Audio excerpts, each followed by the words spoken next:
Keyshawn J. Will Zubin, presented by Progressive Insurance, is what kind of relationship does Hurts have with Carson Wentz? He was asked that yesterday.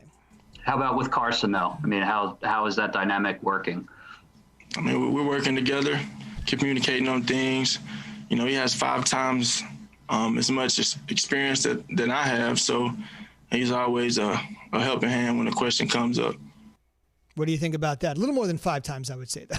Well, look, man, this is not a this is not a Jalen Hurts issue. This was a Carson Wentz issue. So for Carson Wentz not to be there for a young quarterback, that would be wrong. He's going to be there for him and help him out for whatever it is. You know, he's not going to just turn his back on him and act. No, he's not going to pout and do those things. Carson's issues will be with the coaching staff and the organization. It won't be with his teammate. What the hell has Jalen Hurts done to him, right? I mean, think about it. Why do we get into these things? Like, this is where I really feel like the media just, as an ex-player, the media just really digs to try to find something to, because they already have a narrative in their mind that they want to write about, right? So my only thing is, we're grown men. We're grown men, Key. I don't need you to put your arm around me and tell me it's going to be okay. You might have to give me some advice here or there if you choose to, but if not, I'm going to have to figure it out. Like, I don't think Jalen Hurts is going into this scenario saying, oh, I really wish Carson Wentz will help me out, and I'm really worried about our relationship, so our relationship is going to, if it's not good, it's going to hinder the way I perform on the field. No, you're one of the worst in the league at third down conversion rates, right? Keep plays alive offensively and keep your offense on the field. That's what Jalen Hurts needs to do. Well, sometimes it's always good, though, to get the perspective of somebody who's actually been in the chair and been in that position, because now that they're removed from it, they see it a lot clearer. You know what I'm saying? Like Carson Wentz is so amazing right now. Carson Wentz sees it different than he sees it when he's underneath the center, because he's the backup now. So he's looking at it like different. So for Jalen Hurts to go to him and say, if this happens here and that happens here, what would you do? Now Carson could say, oh, I would do this, because the bullets aren't flying right now. So he doesn't have to worry about ducking and dodging. But when them bullets go to flying, you got to duck and dodge. Your mindset is so much way different. That's why veteran quarterbacks are good for young guys, because they see it different. And I learned this from Frank Reich when I was a rookie. Frank Reich was the backup, believe it or not. He was my quarterback. I was young, though. Frank was on his way out. But he could come and teach me. He taught me so much and got me up to speed, because I was late to training camp. Of course, right? You held out. I held out. You were late to training camp. Yeah, really, right?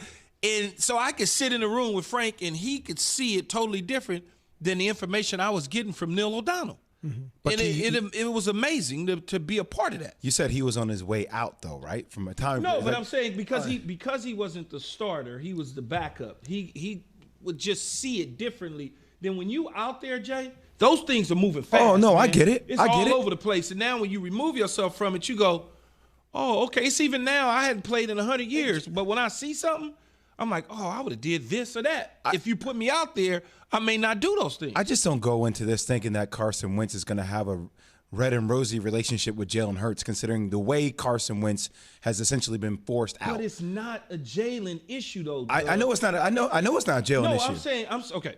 Here's what I'm saying, Jay. It's not a Jalen Hurts issue for Carson Wentz to have a problem with him. They're going to have a cool relationship. It's the issue is with the organization and the coaches. If I agree. Carson Wentz is going to go ham on anybody, it should be the coaches and the front office. It has nothing to do with Jalen Hurts. Put your arms around Jalen Hurts and help him get through That's the right game. thing. That's the best way to handle the situation. That's the right thing to do. It's the right thing to do. Not everybody always does the right thing, especially when you're emotional about losing your job. You lost your job to Jalen Hurts, man. They did you wrong. Just saying. You know how people get in people's ears? That's what the homies is going to You know when you go home, and it makes you look at people a little bit differently. I'm not saying you do it maliciously. That guy isn't even good. He didn't win anything at Oklahoma. You get that whole – and if you allow that to seep into your brain, you ain't worth nothing either. Couple quick things. One, there has been a little bit of discussion exactly what Wentz's temperament has been. There have been some things written, but in large part, many people have come out and said he embodies the term, and they have this there in the upper Midwest, he embodies the term North Dakota nice. That's what they say up there. There have been things that have been said and written about Wentz, maybe not being the greatest teammate of all time, but in large part, publicly at least, he obviously has been very supportive and seems like a good dude. So let's ask it from this perspective. Yes, we all get humbled, right? It's just a matter of when it happens. Okay, so it's just one game. Hurts came in, obviously, during the Green Bay game, didn't get all the first team reps, got more reps. This is his week. I know it's just one game. This is his week. It's his time. It's his opposition. What a reasonable, just one game out of the gate against a quality opponent with an excellent defense. What's reasonable for him? His performance? Yeah, just it's your first spot, but it's a big spot. Well, I don't anticipate him looking like Carson Wentz looked the last time we saw Carson Wentz. I don't expect that. I expect for them to help him in terms of play selection, giving him things that he does well, not the things that Carson did well, but the things that Jalen Hurts does well, because they're going to have to run some of the things that Carson did do, but also taking into consideration this is a different quarterback with a different style. And I think they know that. So you'll probably see a lot of things on the move, a lot of RPOs. You're gonna see a lot of empty packages where he's in the gun and he's getting the football, he's rocket stepping, throwing, letting it go out quick because of his anticipation. He is not a fast, twitchy guy like a Kyler Murray. Okay. But he is a hell of an athlete. Yeah, he is. And a hell of a football player.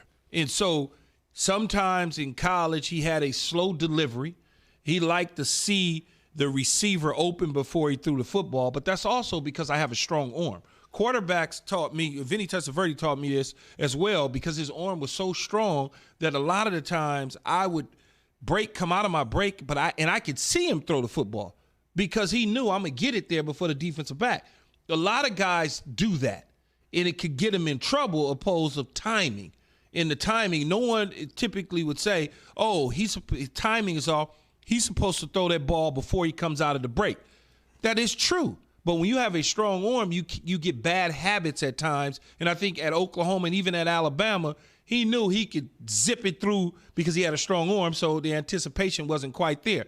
Hopefully they fix that with the Eagles because this is the National Football League. Things happen a little bit faster. So I think he'll have a decent game. I don't know that he'll win the game. I don't know that he'll throw for 300 yards, but I think it'll be a game where you say, okay, he deserves to start next week.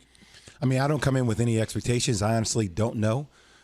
But just imagine if Jalen Hurts did win this game. Imagine if they beat the Saints, a team that hasn't lost since week 3 after a change. Can you imagine the type of hype that we will have coming into next Monday? No doubt. Off the charts. And it would obviously be, the question would be cheesesteaks for everybody. Tony Luke's, Pat's, Geno's, whatever you want. They would just ask him essentially, why didn't you make the change earlier? That'll obviously be the first question to Doug Peterson. Last thing I would say. We didn't think Jalen was ready. We felt like Carson was giving us the best chance to win. You've been to a lot of press conferences, haven't you? I've heard I've tossed to a lot of those press conferences. You say a lot without saying anything.